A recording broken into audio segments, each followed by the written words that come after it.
Most people think their relationship problems start in adulthood, with the wrong partner, bad timing, or emotional incompatibility. But psychologists discovered something far deeper.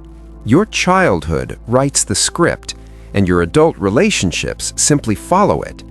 Every fight, every fear, every pattern you can't escape might be a chapter written years before you understood what love even meant.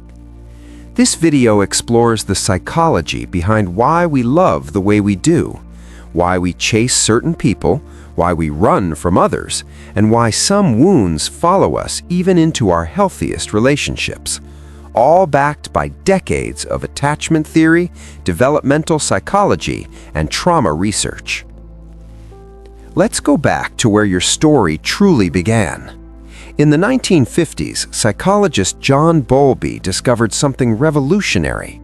The way a child bonds with their caregiver becomes their template for adult love. Secure attention equals secure relationships. Inconsistent attention equals anxious relationships. Cold or distant attention equals avoidant relationships. Story moment. Imagine a child crying in a crib.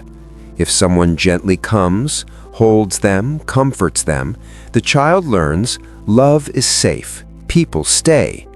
But if the child cries and no one comes, or sometimes they come, sometimes they don't, the child learns love is unpredictable. Or worse, I'm on my own.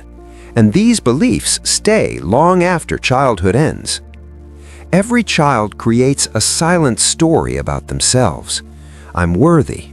I'm not enough. I have to earn love. I must stay quiet to avoid conflict. I'm responsible for everyone's feelings. Psychologists call these core narratives, and studies show they become the unconscious script for adult relationships. If you learned you had to please people to be safe, you might overgive in relationships. If you learned affection must be earned, you chase emotionally unavailable partners. If you learned expressing needs leads to rejection, you suppress your voice as an adult. We don't fall in love with people by accident. We fall in love with what feels familiar, even when familiar hurts. According to Freud's repetition compulsion theory, humans subconsciously repeat childhood emotional patterns, hoping to rewrite the ending. Children who felt unseen often pick partners who don't listen. Children who felt abandoned chase people who pull away. Children who felt criticized date people who judge them, not because they want pain, but because their mind is trying to solve a wound it never processed. You keep choosing familiar characters because your mind is desperate to change the story, even with the wrong cast. Research from the Gottman Institute shows that the way couples fight is deeply tied to childhood emotional environments. Children raised around yelling or chaos shut down to feel safe. Children raised around silence become conflict avoidant. Children raised around criticism either become overly defensive or overly apologetic. Your adult conflict style isn't random, it's survival. A habit you learned when you were too young to understand what survival even meant. Trauma researchers like Bessel van der Kolk discovered that unhealed childhood experiences don't disappear, they hide. In your nervous system, in your expectations, in your fear of abandonment, in your distrust of affection. A partner says, I need space, but your nervous system hears, I'm leaving. They say, let's talk later. Your childhood whispers, you're not important. This is why your reactions sometimes feel bigger than the moment. You aren't reacting to the person in front of you, you're reacting to the memories behind you. Studies from the University of Minnesota found something surprising. People unconsciously choose partners who confirm their childhood beliefs, even negative ones. If you believe love always leaves, you're drawn to people who leave. If you believe I don't deserve affection, you're drawn to partners who withhold it. Your brain prefers familiar pain over unfamiliar peace because familiar pain feels like home.